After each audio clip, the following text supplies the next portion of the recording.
É bom estar aqui, irmãos. O melhor lugar da Vila Sergipe, neste momento, é aqui, a casa de Deus. Porque aqui Jesus está.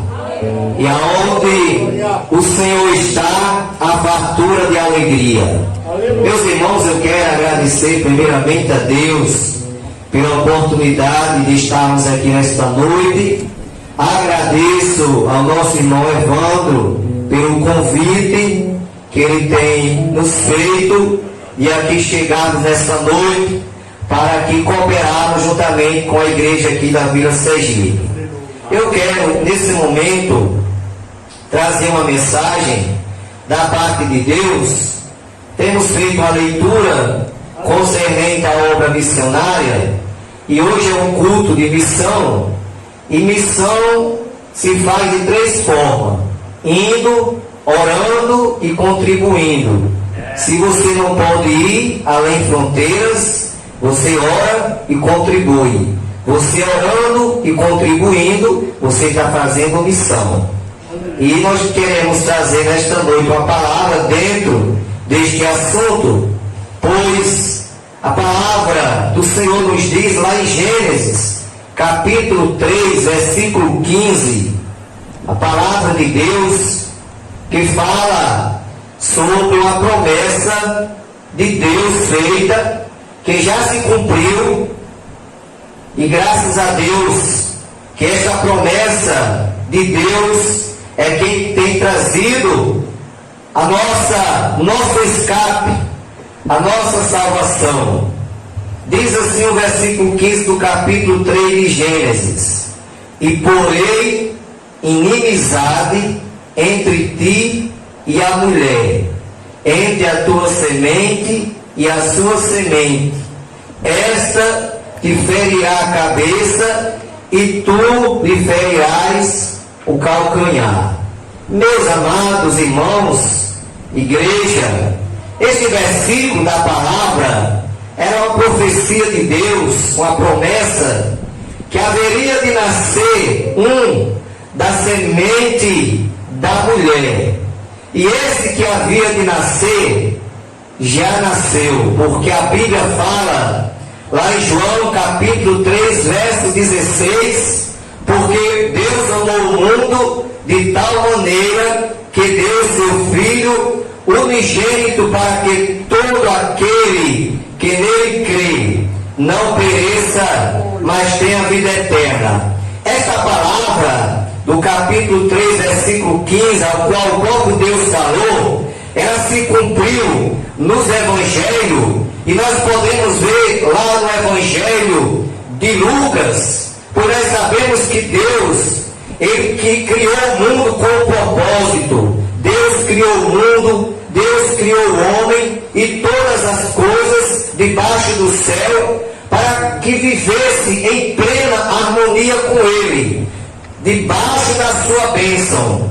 Porém a Bíblia fala que o homem desobedeceu ao seu Criador, e por intermédio do homem é que veio o pecado ao mundo. Mas depois do pecado do homem, foi quando Deus fez essa promessa do nascimento do homem, que nasceria da semente da mulher.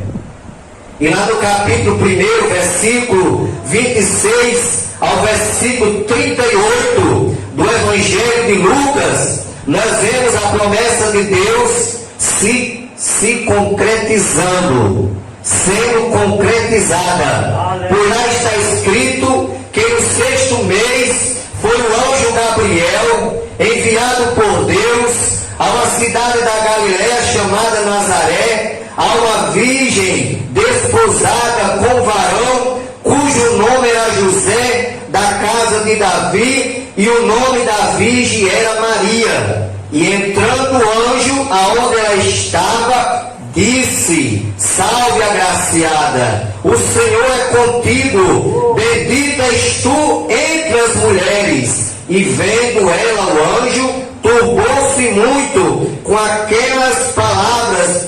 Disse então o anjo: Maria, não tema, porque achaste graça diante de Deus. E eis que em teu ventre conceberás e terás um filho, e porás o nome de Jesus, e este será grande, e será chamado Filho do Altíssimo, e o Senhor Deus lhe dará o trono de Davi seu pai, e reinará eternamente na casa de Jacó, e o seu reinado não terá fim. Disse Maria ao anjo: como se fará isto, visto que não conheço varão? Respondendo o anjo, disse-lhe: descerá sobre ti o Espírito Santo, e a virtude do Altíssimo te cobrirá com a sua sombra, pelo que também o santo que de ti há de nascer será chamado Filho de Deus. E eis que Isabel, tua prima, concebeu um filho em sua velhice, e é este o 6º mês para aquela que era chamada estéril, porque para Deus nada é impossível. Aleluia. Lá em Gênesis, Deus fala que nasceria um da semente da mulher, que esmagaria a cabeça da serpente. E nos evangelhos nós vemos o cumprimento desta promessa. Jesus, o Filho de Deus. Nós usamos o slogan na obra missionária, no culto de missão, como é o de hoje, que missão está no coração de Deus. E nós sabemos que o nosso Deus é missionário. A maior prova que o nosso Deus é missionário, que Ele enviou o único filho que tinha para descer à terra, para nascer de uma mulher, e através dele surgir, se concretizar a salvação da humanidade. E no capítulo 1 de Lucas, versículo 26 ao 38, que nós temos lido esse texto, o anjo Gabriel vem fazer esta missão de Deus, avisando a Maria que ela ficaria grávida e dela nasceria o Salvador do mundo. No capítulo 2, versículo de 1 ao 7, surge realmente, acontece o nascimento de Jesus. Quando Maria estava lá em Belém, quando José foi para o alistamento e eles estavam em Belém, porque já era uma promessa, já era uma profecia dos profetas do Antigo Testamento, que o Salvador do mundo nasceria em Belém. É tanto que o profeta Jeremias profetizou e disse: e tu, Belém, terra de Judá, de modo nenhum és menor entre as capitais de Judá, porque de ti sairá o guia que há de apacentar o meu povo de Israel. Então já houve a profecia por intermédio do profeta Jeremias, que de Belém surgiria o Salvador, que era Jesus Cristo. E nós vemos em Lucas capítulo 2, de 1 ao 7, se concretiza, acontece, se realiza a profecia dos profetas do Antigo Testamento a respeito do nascimento de Jesus. José foi se alistar, Maria estava ali com ele e começou a sentir as dores de parto, e Jesus nasceu ali em uma humilde manjedoura, porque Jesus, ele não é rejeitado só de hoje não, irmãos. Jesus foi rejeitado desde o momento que ele foi para nascer, porque ninguém deu hospedagem a Maria para ela ter a criança. E Jesus nasceu em uma humilde manjedoura, cumprindo assim a profecia, cumprindo-se assim a palavra de Deus. Em Lucas capítulo 2, versículo 21 ao 24, Jesus, como é o costume dos judeus, Jesus foi circuncidado, porque toda criança do sexo masculino de Israel, entre os judeus, eles são circuncidados. É um sinal, é uma aliança de Deus com o povo de Israel. E Jesus, como judeu, teve que ser circuncidado, porque ele, sendo judeu, era uma promessa de Deus, era um pacto de Deus com os judeus. Lá no capítulo 2, versículo 25 ao 38, Jesus é apresentado no templo. Nós sabemos que a nossa igreja, ela não batiza criança, ela apresenta as crianças. O batismo é a partir de 12 anos de idade, que a pessoa pode se batizar, se assim se decidir em servir a Deus, em fazer a vontade do Senhor. E Jesus, ele foi apresentado no templo por Simeão, lá no capítulo 2, versículo 39 ao versículo 52, a Bíblia diz que Jesus, com 12 anos, Jesus estava entre os doutores, ouvindo os doutores, interrogando os doutores. E isso trouxe uma admiração para aqueles homens em ver uma criança de apenas 12 anos de idade, com tanta sabedoria daquela. Era mais uma prova que Jesus era o Filho de Deus, porque muitos na ocasião não acreditavam que ele fosse Filho de Deus, até mesmo os seus próprios irmãos duvidavam que ele era Filho de Deus. E Jesus ali com 12 anos era interrogado, respondia as interrogações, interrogava os doutores. Lá no capítulo 3 já do livro de Lucas, do versículo 1 ao 20, a Bíblia fala que aparece João Batista pregando no deserto da Judéia. João Batista, ele era primo de Jesus, e ele era mais novo do que João Batista, 3 meses só, porque Isabel, quando estava com 6 meses de grávida, Maria engravidou, por obra e graça do Espírito Santo de Deus. Tanto que a leitura diz que no 6º mês, ou seja, no 6º mês de gravidez de Isabel, o anjo apareceu a Maria para anunciar a ela que ela ficaria grávida e dela nasceria o Salvador do mundo. E João Batista, como também foi profetizado pelo profeta Jeremias, voz do que clama no deserto, preparar o caminho do Senhor, endireitar as suas veredas. E João Batista apareceu pregando o evangelho do reino, dizendo: arrependei-vos, porque é chegado o reino dos céus. E João pregava e dizia: eu vos batizo com água para o arrependimento, mas aquele que vem após mim é mais poderoso do que eu, cujas sandálias não sou digno de levar. Ele vos batizará com o Espírito Santo e com fogo.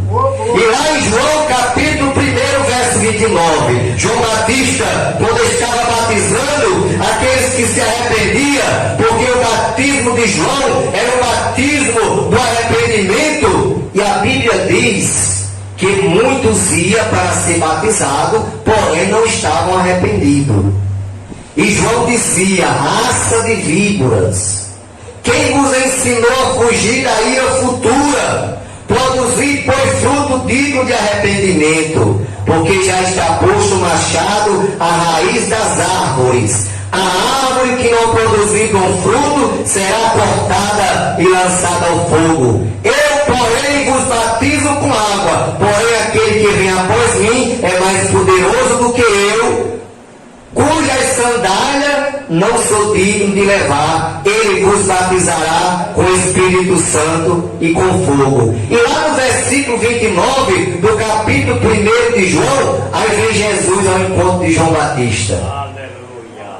E quando João Batista avista Jesus, aí aponta para ele e mostra para a multidão: eis o Cordeiro de Deus que tira o pecado do mundo. Porque na antiga aliança, o sacerdote, ele sacrificava o animal, derramava o seu sangue sobre o altar, e ali simbolicamente estava cobrindo os pecados da humanidade. Jesus, ele não veio cobrir pecado, Jesus, ele veio tirar o pecado. Por isso que João Batista disse: eis o Cordeiro de Deus que tira o pecado do mundo. Aí no capítulo 3, versículo 21 ao 22, Jesus é batizado nas águas, porque ele se aproxima de João para ser batizado, e João Batista diz: Senhor, eu é quem careço, ser batizado por ti, e vem tu a mim? E Jesus disse: não, João, faça por agora, para que se cumpra toda a justiça. E ali Jesus foi batizado por João nas águas do rio Jordão. E quando Jesus foi mergulhado na água, que saiu da água, a Bíblia diz que ouviu uma voz do céu que dizia: este é o meu filho amado, em quem me comprazo. E veio o Espírito Santo descendo sobre Jesus em forma corpórea de uma pomba, e ali se fez presente a Trindade: Pai, a voz, Filho, Jesus, Espírito Santo em forma corpórea de uma pomba. E ali se concretizou, se cumpriu, e dali Jesus foi levado pelo Espírito ao deserto para ser tentado pelo diabo. Capítulo 4, versículo 1 ao versículo 13. E a Bíblia diz que Jesus jejuou 40 dias e 40 noites. E depois dos 40 dias e 40 noites, ele teve fome. E chegou a ele o tentador para o tentar. E tentou a primeira vez, dizendo: se tu és o Filho de Deus, transforma essas pedras em pães. Por que o Satanás tentou Jesus dessa forma? É porque Satanás, naquele momento, ele sabia o ponto fraco de Jesus. O ponto fraco de Jesus naquele momento era a comida. Jesus estava com 40 dias jejuando, estava com fome, estava com sede. E Satanás disse: se tu és o Filho de Deus, transforma essas pedras em pães. Jesus disse: está escrito, Satanás. Porque, meus irmãos, nós temos que vencer o diabo com a palavra. Nós temos que vencer o diabo com a oração. E Jesus ali citou a Bíblia para Satanás. Jesus pegou um versículo lá no livro de Deuteronômio e disse: está escrito, Satanás, nem só de pão viverá o homem, mas de toda a palavra que sai da boca de Deus. Agora tem um detalhe, igreja: o diabo também conhece a Bíblia. Sabia? Satanás também conhece a Bíblia. Aí diz a Bíblia que Jesus foi levado para um despenhadeiro. Aí Satanás disse: lança daqui abaixo, porque não está escrito. Aí Satanás cita a Bíblia. Satanás cita o Salmo 91, versículo 11. Não está escrito lá que aos teus anjos dará ordem ao teu respeito e tomar-se-ão em tuas mãos para que não tropece em alguma pedra? Aí Jesus disse: está escrito, Satanás, não tentarás o Senhor teu Deus. Aí novamente o diabo transporta para outro lugar e mostra todos os reinos e a sua glória, e disse para Jesus: tudo isso te darei se prostrado me adorares. Aí Jesus disse: está escrito, Satanás, somente ao Senhor teu Deus adorarás e só a Ele servirás. E ali naquele momento o diabo foi expulso, se ausentou dali, e os anjos de Deus vieram e serviram a Jesus. E ali, meus irmãos, Jesus se preparou para a obra. Foi através daquele 40 dias e 40 noites de jejum e oração que Jesus se preparou para fazer a obra de Deus. Se preparou para ser missionário. Se preparou para fazer a obra missionária. E diz a Bíblia, meus irmãos, do capítulo 5 ao capítulo 21 de Lucas, que Jesus começou a fazer a obra. Jesus, ele realizou o seu ministério, pregando o evangelho do reino, curando os cegos, limpando os leprosos, curando os aleijados e paralíticos e ressuscitando os mortos. O ministério de Jesus foi de apenas 3 anos. 3 anos de ministério. Mas ele cumpriu. Ele foi um missionário. Ele é um missionário que nos deixou o exemplo para nós seguirmos a Ele e sermos missionários e fazermos a sua obra. E lá no capítulo 22 de Lucas, Jesus é traído. Depois de tudo que ele fez, Porque alguém disse, se Jesus viesse hoje, com certeza ninguém faria o que fez com ele, não. Fazia pior, irmão. Fazia pior, sabe por quê? Naquele tempo não tinha metralhadora, não. Talvez hoje usasse uma metralhadora para metralhar Jesus. Fazia pior. Mas a Bíblia diz que ele foi traído por um dos seus discípulos.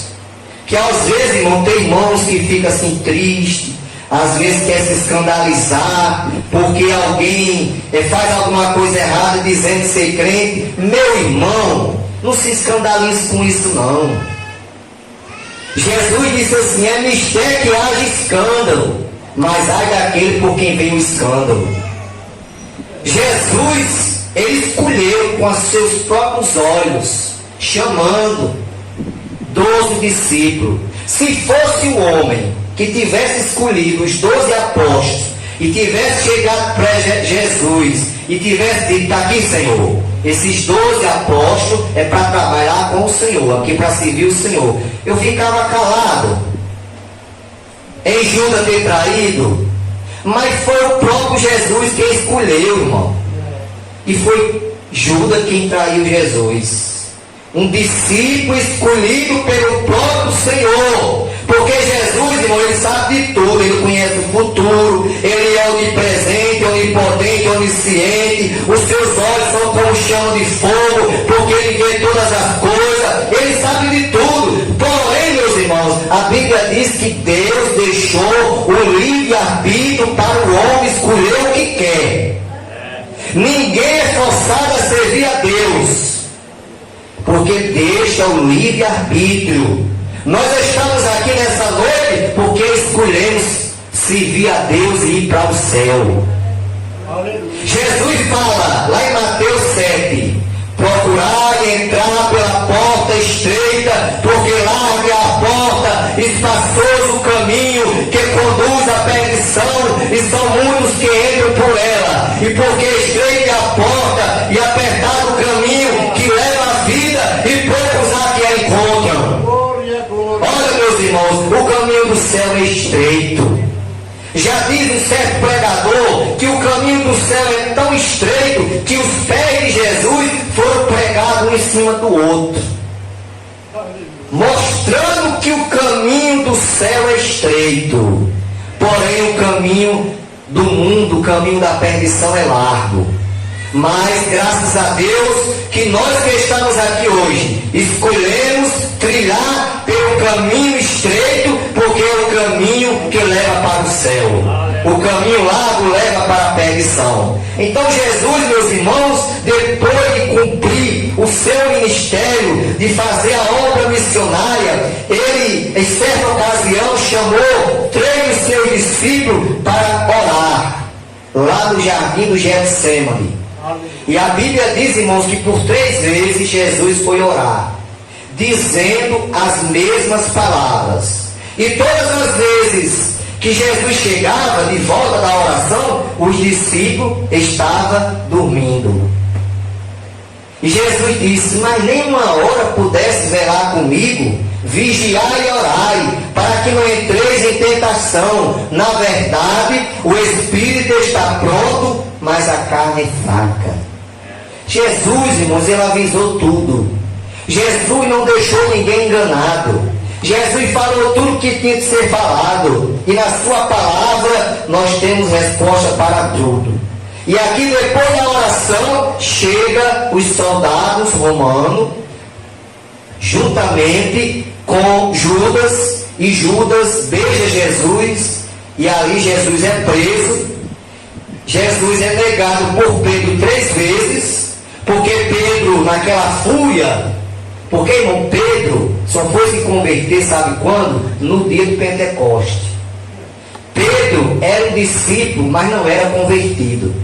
Era daquele tipo de gente apressado, falava na hora errada, se precipitava nas suas palavras.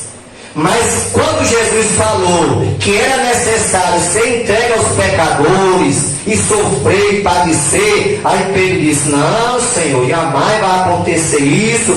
Aonde o Senhor for, nós vamos com o Senhor. Aí Jesus disse: Pedro, hoje mesmo: ainda que o galo cante 3 vezes, me negarás. E aconteceu, quando Jesus foi preso, levado ao sinédrio, Pedro ficou por fora, curiando o que ia acontecer com Jesus, e ali diz que chegou uma criada e disse: tu és um deles? Aí Pedro disse: eu não sou não. Novamente a mulher disse: tu és um deles, tu parece que é aquele que andava com ele. Sou eu não. Até a tua voz te denuncia. Aí ele espraguejou, irmãos. Começou a espraguejar e dizer que nunca tinha visto Jesus. Aí o galo cantou.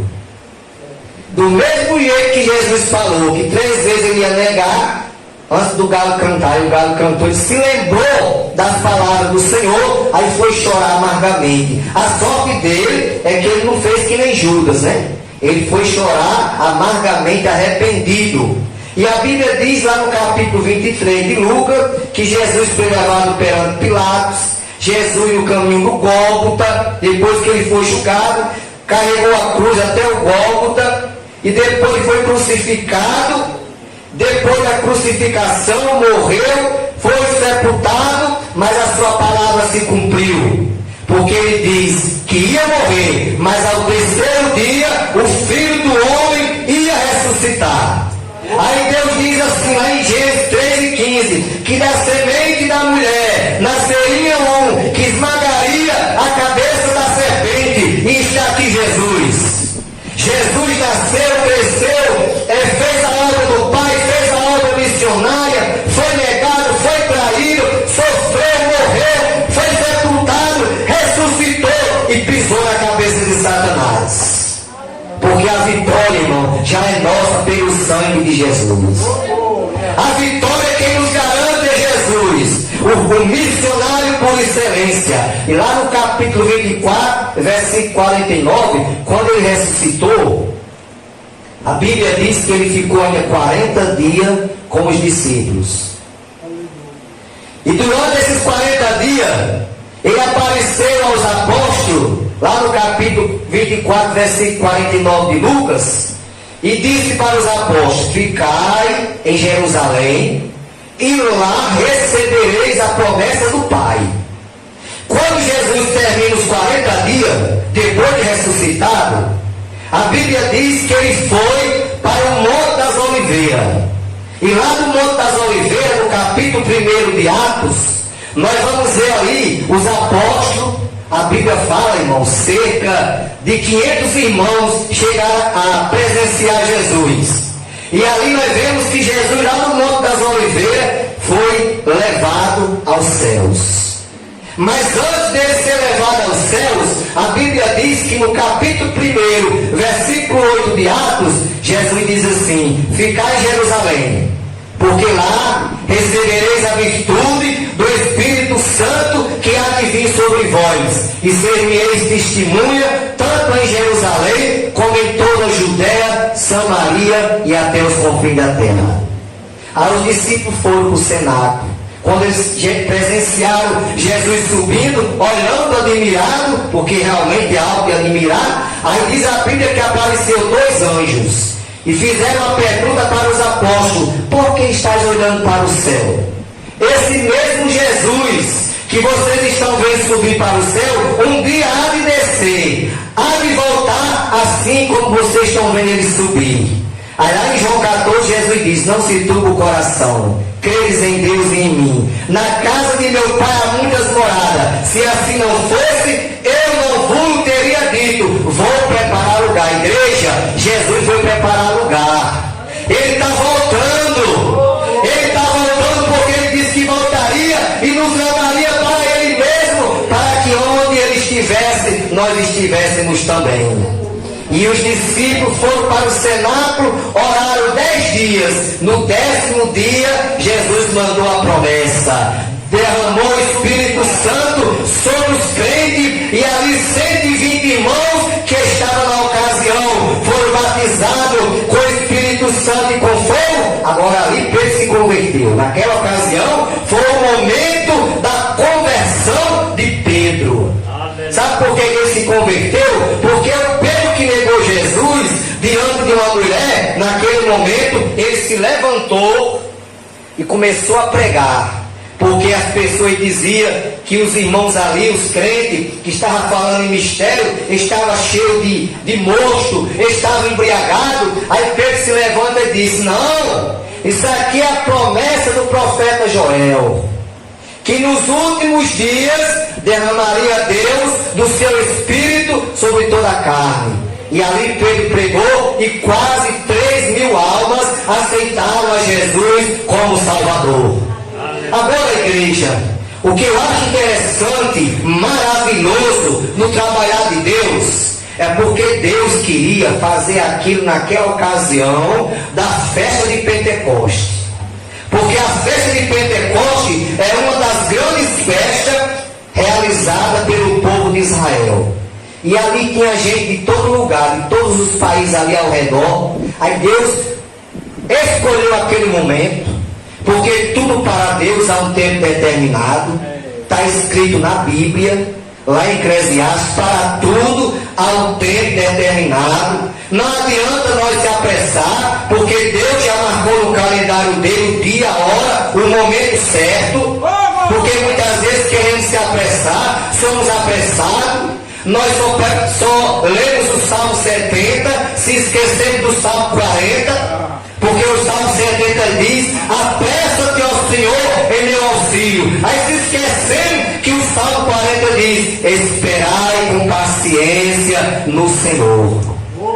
Nós temos que esperar no tempo, na hora, no momento de Deus.